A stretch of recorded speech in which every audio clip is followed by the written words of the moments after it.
ang suporta ni Tingog Party List Representative Jude Asidre sa inilatag na manifesto ng grupo o ng isang grupo ng mga kabataan. Aniya, boses ng kabataan ang humihimok sa kanila para sa paggawa ng mga batas. Ang buong detalye sa report ni Jap Regala.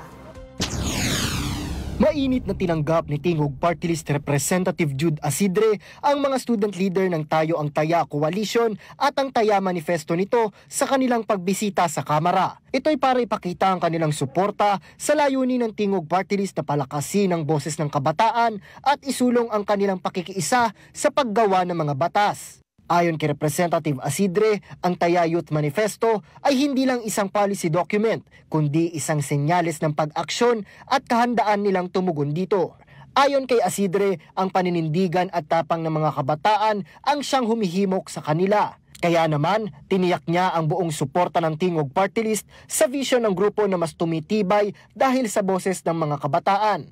Nagpahayag din ng kahandaan ang Tingog para makipagtulungan sa Taya Coalition para pag-aralan at isaayos ang mga prioridad na mailatag mula sa manifesto bago ihain sa Kamara. Binubuo ang Taya Coalition ng mga student leader at youth advocates na galing sa iba't ibang pangunahing universidad sa ating bansa.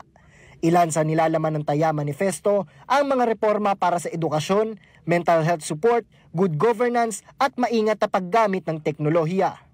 Para sa totoong balita sa Bagong Pilipinas, Jap Regala, Congress News.